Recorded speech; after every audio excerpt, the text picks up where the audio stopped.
Ladies and gentlemen, Mr. Walter Matthau. Seldom in history has one man captured so completely the heart, the mind, and the imagination of a people as did General of the Army Douglas MacArthur. In a military career that spanned more than half a century, he fought hard in the cause of freedom and justice. He was one of the most resourceful field commanders of his era, a brilliant chief of staff, and a military governor whose wisdom and fairness have set new standards for military statesmanship. His campaigns in the Pacific will serve as models of strategy for generations of soldiers still unborn. His greatness as a strategist can be explained in one sentence. He attained his objective quickly, decisively, and with minimum American losses. The drama and excitement of his brilliant career was expressed in an historic speech he made before a joint session of Congress. Mr. Walter Cronkite, the noted commentator, now brings you the MacArthur story. I am closing my 52 years of military service.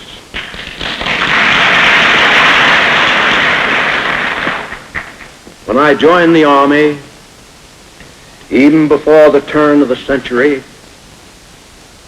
it was the fulfillment of all my boyish hopes and dreams.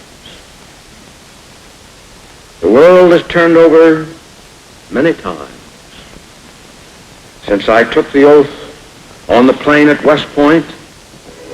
Indeed, much has happened to the world since Douglas MacArthur took the oath at West Point, and in the wars and the periods of peace since, he has often been a central and dramatic figure. The beginning of an extraordinary career. Young Douglas with his father, General Arthur MacArthur, boy colonel in the Civil War, and veteran of the Philippine campaign in the Spanish-American War. One day when the son was 13 years old, his father is said to have remarked, "I think there is the material of a soldier in that boy," a truth that was soon made clear. Entering West Point, he showed extraordinary brilliance in his studies, attaining an average that was the highest in a quarter of a century, and he won the coveted A in athletics as well. 25 years later, he was to lead the American team in the World Olympic Games. Meanwhile, the campaign in the Philippines was being brought to a successful completion under his father's able leadership.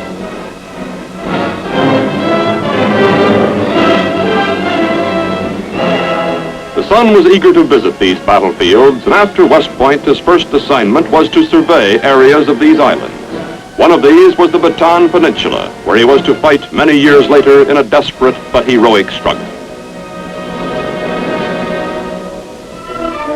During the following years, Lieutenant MacArthur had opportunities to study the entire Far Eastern area, gaining an insight into the attitudes and feelings of peoples hardly known by the West.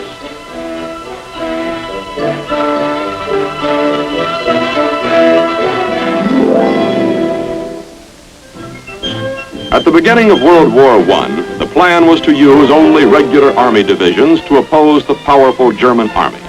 Meanwhile, outside these divisions, America had many trained and able men. A proposal for a new division of National Guard units from as many states as possible was vigorously advocated by a Major Douglas MacArthur. Said he, "It will spread over the whole country like a rainbow." The idea for the Rainbow Division, the 42nd, was his, and he worked constantly to see that the division was well trained and equipped for the raging battle that awaited it in France.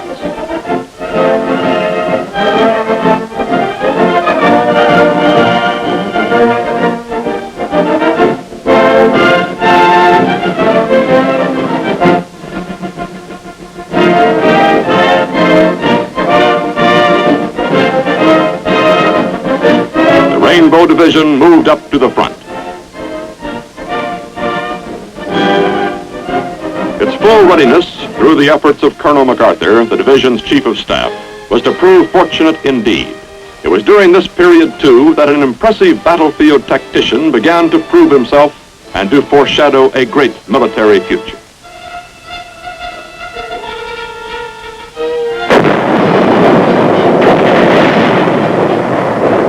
Soon known for brilliant decisions on the battlefield, Colonel MacArthur was also to gain a reputation as a man who faced danger completely unafraid. Before long, he was in command of the Rainbow Division, the youngest American division commander in the war.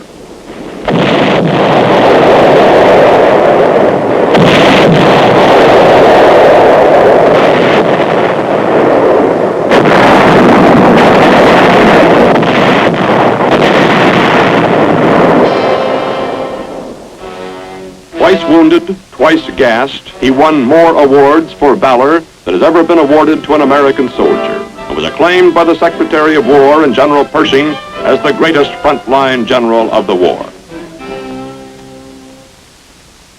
Returning to West Point, he became the youngest superintendent the Academy had ever had. Here he broadened the curriculum to include a full college education and introduced a now widely followed program of intramural athletics. Today, here, he is a symbol and an inspiration.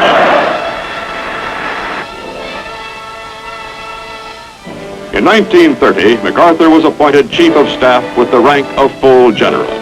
During his term of office, much of his time was spent in building an army that had been pared down to only 60,000 combat soldiers, a most difficult effort when an attitude of pacifism dominated the nation. In keeping with his principle of examining the military situation at close range, he toured Europe to observe the forces of other nations. In France, he was recognized once more for his outstanding military contribution to the Allied cause. In Germany, he foresaw the build-up for war.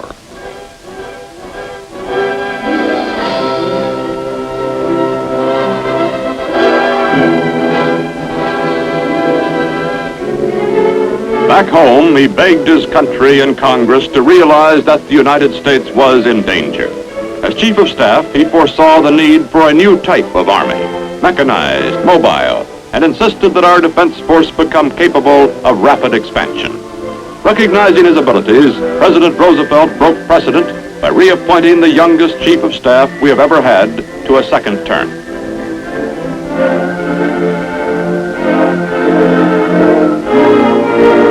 In the 20s, MacArthur had served in the Philippines, and in the 30s he was asked to return as their military advisor. A deep mutual regard between the Filipinos and MacArthur grew during this period. It was the basis for a gallant defense that was to come.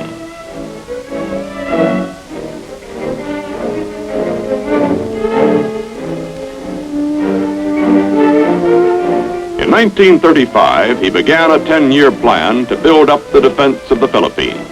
In World War II, it was to be these forces that MacArthur would lead in a desperate fight, and on this ground.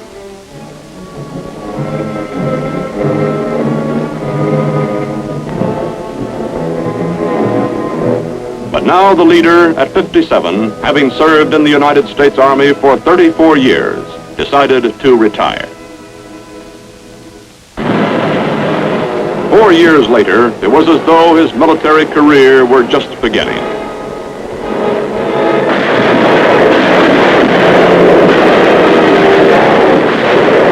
A few months before the attack upon Pearl Harbor, MacArthur had been recalled to active service in the Philippines. On the day after Pearl Harbor, the Philippines, too, were under attack.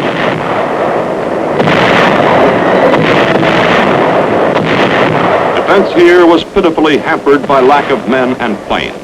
With his knowledge of past campaigns, particularly those of his father in this very area, MacArthur withdrew his meager forces into the mountains of the Bataan Peninsula.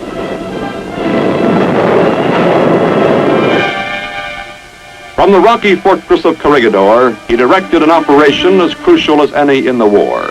This early campaign in the Philippines, the heroic fighting by a lonely army of Filipinos and Americans for almost half a year, caused a critical delay in the Japanese timetable of attack.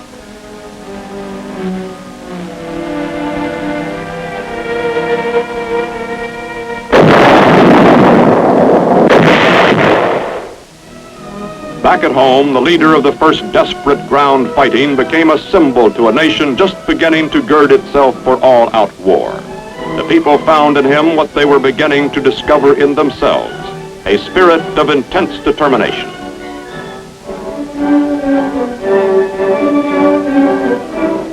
Suddenly, MacArthur was ordered by President Roosevelt, who regarded him as our greatest general, to leave to carry on the fight from Australia.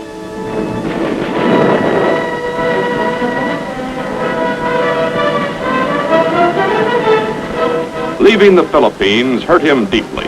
As always, he wished to be at the front, beside his comrades.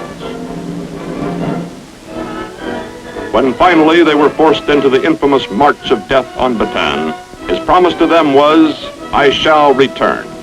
They believed him implicitly. Until his arrival in Australia, the plan had been to await the Japanese attack and prepare as well as possible. Then it became apparent that the new Southwest Pacific commander had another plan. He had meant exactly, "I shall return." He was determined to carry the war to the enemy, to New Guinea, which was the direct route back to the Philippines. A long struggle lay ahead against huge numbers on countless islands. There seemed to be but one way: blast the enemy from every one of his island positions in the Pacific.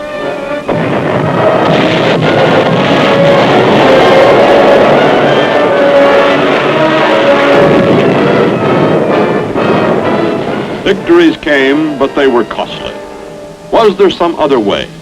Knowing the area, knowing the enemy, utilizing all our air and naval skill, the commander developed his plan to capture only a few key positions on the way to the Philippines. Now, against these key positions, the pattern of attack. First, heavy preparatory fire to soften up the objective.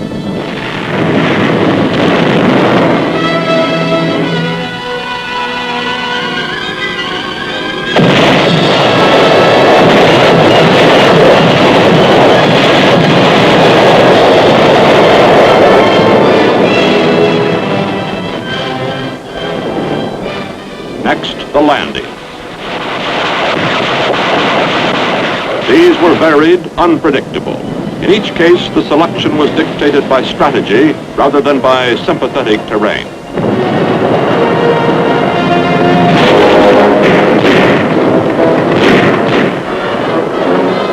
There were many beaches.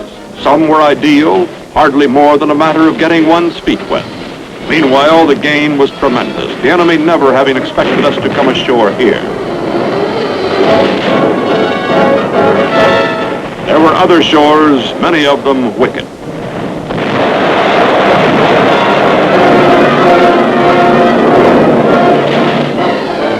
Sometimes the attack was in frail craft, sitting ducks for the enemy if surprise had not been accomplished. On another beach, amphibious tractors. Continually the envelopment, the flank attack, decisions, difficult ones, boldly made, based upon unique knowledge and experience. In addition, a mastery by Macarthur of combined operations of the three arms, the key to modern warfare.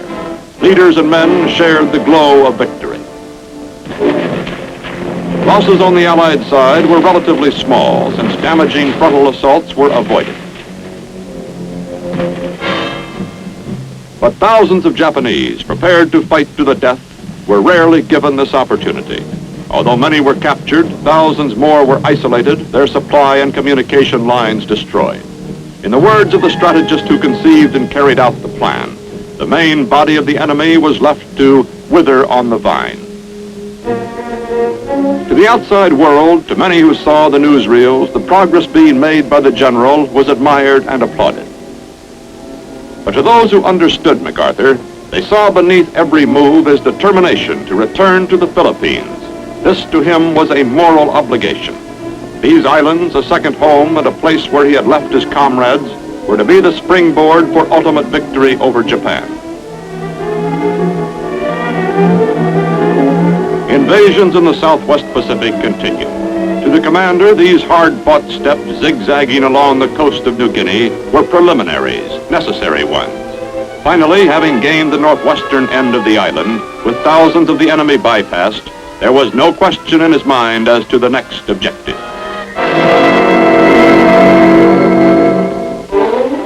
But the president, the commander-in-chief, was not so sure. In a meeting at Hawaii in 1944, "Where do we go from here, Douglas? Shall it be Formosa or the Philippines?" In the discussion with Admiral Nimitz and the president, there were many urgent military reasons for the choice presented. And one less tangible reason for going into the Philippines presented by Macarthur.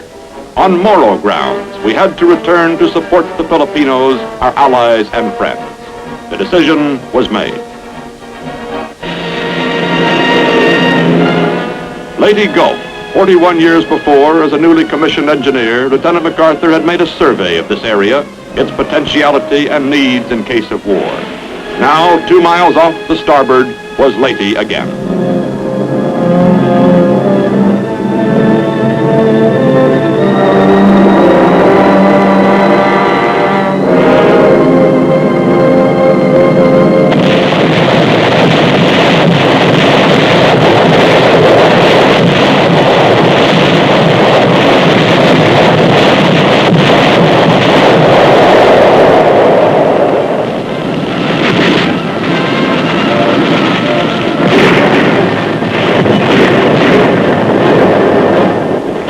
Once more, the enemy had not been ready for an attack. The commander watched with growing gratification.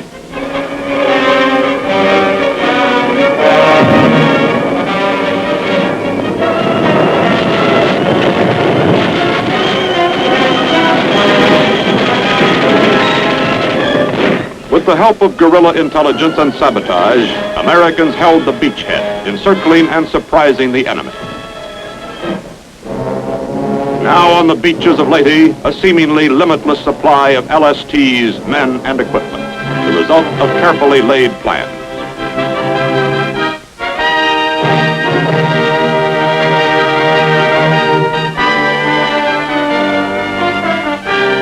Directing the attack, the general seemed to be everywhere at once.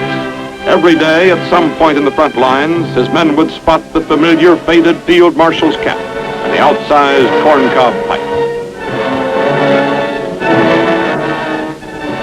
The landings at Leyte and Lingayen Gulf finally brought troops on the final difficult leg of the journey, on the road to Manila, where the going became more difficult as the enemy threw in huge numbers of reinforcements in an all-out effort to halt the steady advance. There was no timetable now in Macarthur's mind, only that he must get to Manila without delay to rescue prisoners from the reported increasing savagery of the Japanese guards.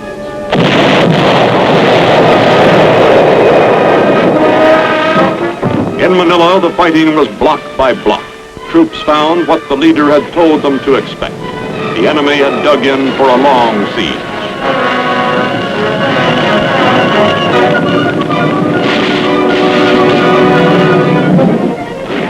To the general, this was the return. This was the climax of the mission to which he was so deeply dedicated. And now, Corregidor.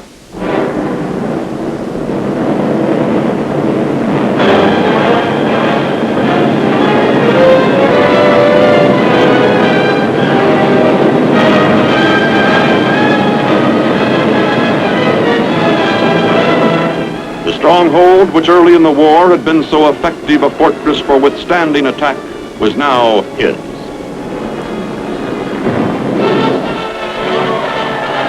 Finally, while civilians celebrated joyfully at one end of the city, and the enemy still fought bitterly at the other, Macarthur entered Manila.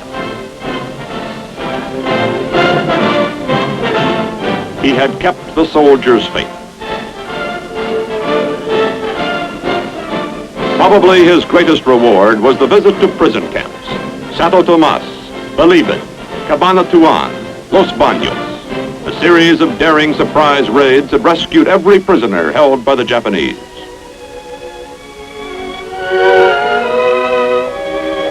I'm a little late, he said, but we finally came.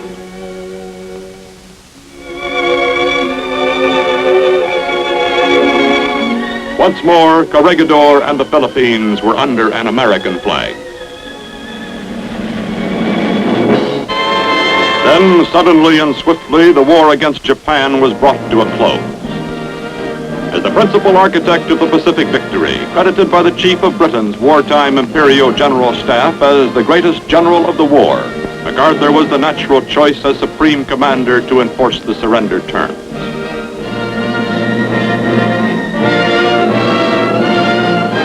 Aboard the battleship Missouri, an awesome ceremony was to take place, one which reflected the deep awareness of a great soldier, his understanding of war and peace, and the historic moment that this was. It is my earnest hope, and indeed the hope of all mankind, that from this solemn occasion, a better world shall emerge out of the blood and carnage of the past. A world founded upon faith and understanding, a world dedicated to the dignity of man and the fulfillment of his most cherished wish for freedom, tolerance, and justice. Let us pray that peace be now restored to the world and that God will preserve it always. These proceedings are closed. Now began one of the strangest occupations of any land by any conqueror. An idealist with firm convictions on the way democracy can be presented to Eastern peoples, MacArthur determined to guide the Japanese through a complete social revolution. While the emperor with his deep hold upon the people was retained, almost every other institution became affected by what was entirely new to the Japanese, Western democracy. The ideas caught on under the sure leadership of MacArthur. There was the enactment of a constitution and universal suffrage.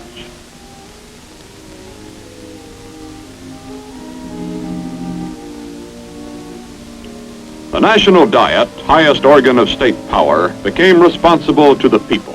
Monopolies were broken up.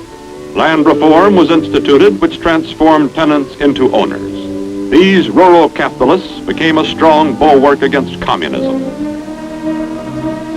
In Japan, the social reforms urged by MacArthur proved one of the most successful experiments in history.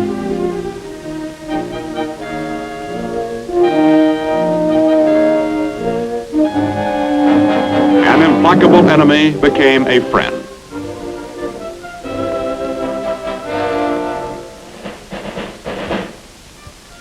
During the occupation, the people took him to their hearts, and his family as well. His wife, she who had been beside her husband at Corregidor, and their young son, Arthur. The work of reform was going ahead when suddenly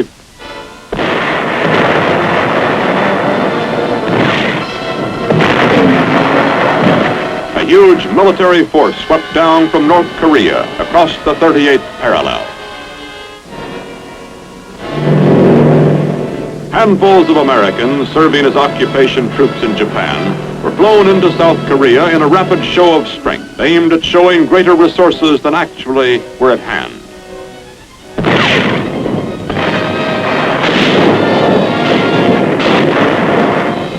The strategy worked.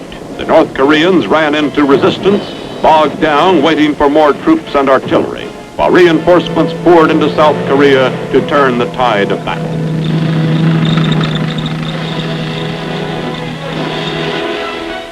During the ensuing months, General MacArthur guided the war as Commander-in-Chief of United Nations forces in Korea. Again, he studied the fighting at close range, a man in his 70s, visiting battlefields as dauntlessly as he had many years before when a young officer in France.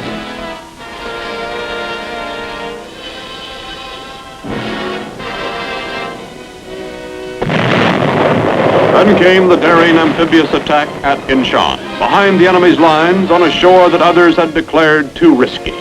The landing was a complete surprise and success. The North Korean army was demoralized. The victory has become recognized as a masterpiece of strategy. Seoul returned to its rightful inhabitants. There had been a long line of cities and towns returned under MacArthur's leadership. It was at this time that President Truman cited MacArthur for his vision, his judgment, his indomitable will, his unshakable faith. The Korean War continued northward. The orders were the destruction of the North Korean armed forces. And then the Chinese communists entered the conflict, posing new questions in Washington, not only military but political. While carrying out what he considered to be his duty as Supreme Commander, the pursuit of victory on the battlefield, General MacArthur came into conflict with those he served. His long and distinguished military career was suddenly brought to a close in an official order from the President, Commander-in-Chief of the Military Forces of the United States. He was homeward bound for the first time in 14 years.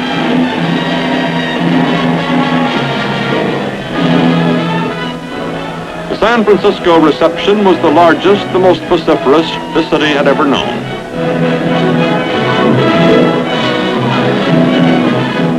The hero was home from the wars at last and deserving the deepest respect and gratitude of the people he had served.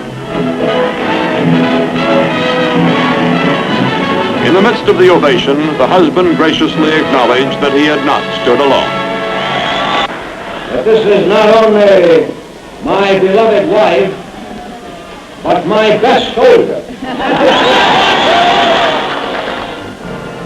In the nation's capital, greater than all the medals and honors of his career, was this final tremendous tribute. And then General Macarthur stepped down from the great panorama of history in which he had figured so brilliantly, with a soldier's words spoken from a soldier's heart. The world has turned over many times since I took the oath on the plain at West Point, and the hopes and dreams have long since vanished. But I still remember the refrain of one of the most popular barrack ballads of that day, which proclaimed most proudly that old soldiers never die. They just fade away. And like the old soldier of that ballad, I now close my military career and just fade away. An old soldier who tried to do his duty as God gave him the light to see that duty. Goodbye.